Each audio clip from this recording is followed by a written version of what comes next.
Hello friends, आज हम पढ़ेंगे sources of long term finance. इसके अंदर फर्स्ट आता है equity shares, then preference shares, debentures, retain earnings जिसको हम प्लगिंग बैक ऑफ प्रॉफिट भी बोलते हैं। फिर आता है फाइनेंशियल इंस्टीट्यूशंस, इन सबको हम आगे डिटेल में पढ़ेंगे। और फिर होते हैं हमारे फॉर मीडियम टर्म फाइनेंस, जिसके अंदर अगेन हमारे debentures, preference shares, public deposits, commercial banks ये सब आते हैं। और होते हैं for short term finance. Short term finance के लिए कंपनी कमर्शियल बैंक होता है, उसके पास ओवरड्राफ्ट फैसिलिटी है, वो ले सकती है। कैश क्रेडिट्स ले सकती है अपनी एफडी के ऊपर, और शॉर्ट टर्म लोन्स ले सकती है कमर्शियल बैंक से।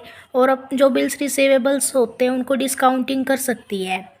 और होता है ट्रेड क्रेडिट्स, ये कंपनी टू कंपनी होता है, मतलब एक कंपनी है वो किसी से कोई भी सामान उधार लेती है दूसरी कंपनी से, उसको हम ट्रेड क्रेडिट बोलते हैं। फिर आता है इंटर कॉर्पोरेट डिपॉजिट, जिसके अंदर क्या क्या इंक्लूड होता है।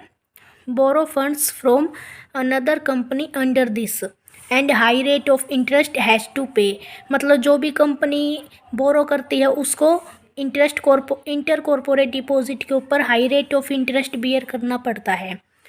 और ये जो होता है इसके अंदर लीगल फॉर्मेलिटीज़ कोई भी फॉलो नहीं की जाती। अब हम sources of long term finance को डिटेल में पढ़ेंगे।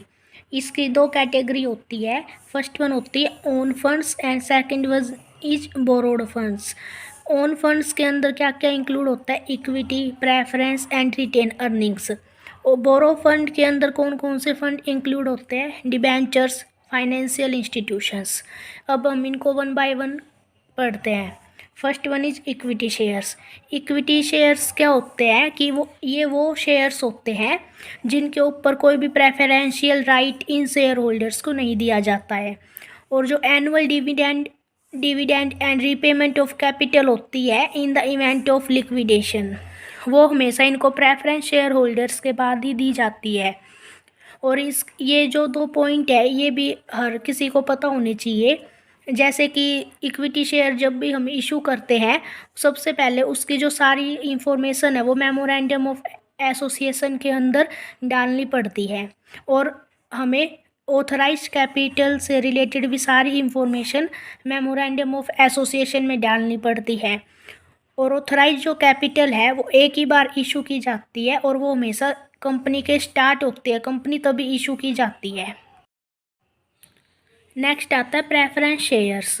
प्रेफरेंस शेयर्स के अंदर है ना, इसके दो राइट होते हैं जो शेयर होल्डर्स को मेनली गिवन होते हैं। First one is dividend is paid then prior to equity share holders. इसके अंदर क्या होता है, जब भी कंपनी को डिविडेंड प्रोवाइड कराना होता है वो सबसे पहले प्रेफरेंस शेयर होल्डर्स को डिविडेंड देती है, उसके बाद जो बचता है वो इक्विटी शेयर होल्डर्स को प्रोवाइड किया जाता है। और जो रेट ऑफ डिविडेंड होता है प्रेफरेंस शेयर होल्डर्स का वो हमेशा पहले डिटरमाइंड होता है। और फिर सेकंड जो राइट आता है वो क्या होता है, in the event of company facing liquidation it is the preference share holders who are paid back their capital in preference to equity share holders. इसका मतलब क्या है, जब भी कंपनी लिक्विडेशन फेस करेगी सबसे पहले प्रेफरेंस शेयर होल्डर्स को उनका डिविडेंड प्रोवाइड किया जाएगा इक्विटी शेयर होल्डर्स से पहले। बट उससे सबसे पहले तो हम डिबेंचर होल्डर्स को ही प्रोवाइड कराते हैं, जो भी उनकी सिक्योरिटी के अगेंस्ट उन्होंने मनी दी होती है कंपनी को। और ये एक और पॉइंट है, preference share holders don't have right in voting. Means क्या है, प्रेफरेंस शेयर होल्डर्स जो होते हैं उनको कंपनी के किसी भी मीटिंग के अंदर वोटिंग का राइट प्राप्त नहीं होता है। But in special cases they can vote under the section 87 of the Indian companies act 2013। मतलब अंडर द सेक्शन 87 इस कुछ स्पेशल केसेस के अंदर प्रेफरेंस शेयर होल्डर्स को वोटिंग का राइट होता है। नेक्स्ट आता है हमारा टाइप्स ऑफ प्रेफरेंस शेयर्स। इसके अंदर फर्स्ट वन है कन्वर्टिबल शेयर्स। इसका मतलब क्या होता है कि कुछ प्रेफरेंस शेयर्स ऐसे होते हैं जिनको हम after a fix period of time equity shares में कन्वर्ट कर सकते हैं। फिर सेकंड आता है हमारा नॉन कन्वर्टिबल प्रेफरेंस शेयर्स। इसके अंदर क्या होता है कि कुछ प्रेफरेंस शेयर्स ऐसे होते हैं जिनको हम इक्विटी शेयर्स के अंदर कन्वर्ट नहीं कर सकते। थर्ड आता है cumulative preference shares. Cumulative preference shares कौन से शेयर्स होते हैं? ये ऐसे शेयर्स होते हैं अगर किसी साल कंपनी डिविडेंड डिक्लेयर नहीं करती है तो नेक्स्ट ईयर उन प्रेफरेंस शेयर होल्डर्स को लास्ट ईयर का डिविडेंड भी दिया जाता है। फिर फोर्थ वन आते हैं नॉन कम्युलेटिव प्रेफरेंस शेयर्स। इसके अंदर क्या होता है, कंपनी किसी साल अगर प्रेफरेंस शेयर होल्डर्स के लिए डिविडेंड डिक्लेयर नहीं करती है तो फिर उस साल का उनको प्रेफरेंस शेयर होल्डर्स को डिविडेंड नहीं मिलता है, उनको नेक्स्ट ईयर का ही डिविडेंड मिलता है। फिर फिफ्थ आता है हमारा पार्टिसिपेटिंग प्रेफरेंस शेयर्स। इसके अंदर क्या होता है, जो प्रेफरेंस शेयर होल्डर्स होते हैं उनको उनका डिविडेंड मिलने के बाद अगर कंपनी के प्रॉफिट के अंदर और भी डिविडेंड जो है ये उसके अंदर भी पार्टिसिपेट कर सकते हैं। फिर आता है नॉन पार्टिसिपेटिंग प्रेफरेंस शेयर्स। इसके अंदर क्या है, अगर कंपनी के पास ज़्यादा प्रॉफिट बच जाता है तो भी ये जो प्रेफरेंस शेयर होल्डर्स होते हैं वो उसके अंदर पार्टिसिपेट नहीं कर सकते। इनका जो फिक्स डिविडेंड का रेट होता है इनको उन्हीं के ऊपर डिविडेंड मिलता है। फिर आता है seventh redeemable preference shares. Redeemable preference shares कौन से शेयर्स होते हैं जो after a fix period of time redeem हो सकते हैं। नॉन रिडीमेबल प्रेफरेंस शेयर्स क्या होते हैं, जो प्रेफरेंस शेयर होल्डर्स अपने शेयर्स को रिडीम नहीं करा सकते उनको हम नॉन रिडीमेबल प्रेफरेंस शेयर्स कहते हैं। नेक्स्ट आता है हमारा डिबेंचर्स। डिबेंचर होल्डर्स जो होते हैं वो हमारी कंपनी के लैंडर्स होते हैं और जो डिबेंचर इशू होते हैं वो under the seal of the company, means ये एक तरह से कंपनी का साइन ही होता है। और फिर जो डिबेंचर्स होते हैं वो कंपनी के लीगल डॉक्यूमेंट होते हैं जिसके थ्रू कंपनी लोन लेती है। टाइप्स ऑफ डिबेंचर्स कौन कौन से टाइप्स होते हैं? फर्स्ट वन आता है हमारा बियरर डिबेंचर। बियरर डिबेंचर्स वो होते हैं जो अनरजिस्टर्ड होते हैं और जिनका कंपनी की बुक्स ऑफ अकाउंट के अंदर कोई भी रिकॉर्ड नहीं होता है और इनको जो इंटरेस्ट होता है वो कूपन के थ्रू पेड किया जाता है। फिर नेक्स्ट आता है रजिस्टर्ड डिबेंचर। रजिस्टर्ड डिबेंचर्स वो होते हैं जो कंपनी की बुक्स ऑफ रिकॉर्ड के अंदर रजिस्टर्ड होते हैं। फिर आता है हमारा रिडीमेबल डिबेंचर्स। रिडीमेबल डिबेंचर्स वो होते हैं जिनकी प्रिंसिपल अमाउंट जो होती है वो company after a fix period of time पे कर देती है उन डिबेंचर होल्डर्स को। इन रिडीमेबल डिबेंचर्स क्या होते हैं, ये वो डिबेंचर्स होते हैं जो company after a fix period of time redeemable नहीं करती, मीन्स लिक्विडेशन के टाइम पे ही रिडीम होते हैं वो। फिर आता है कन्वर्टिबल डिबेंचर्स।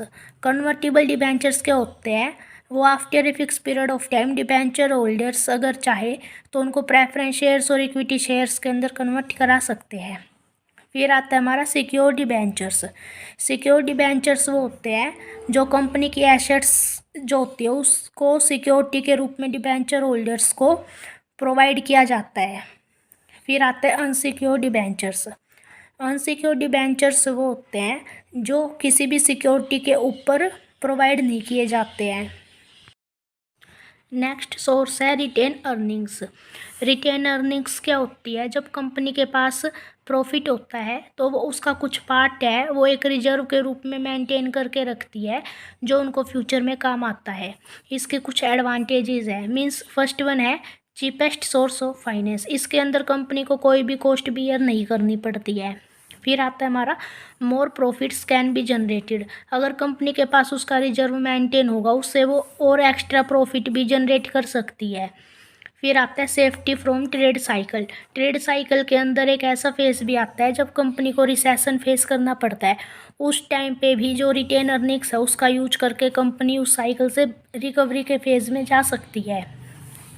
फिर आता है इंक्रीज वैल्यू ऑफ शेयर्स।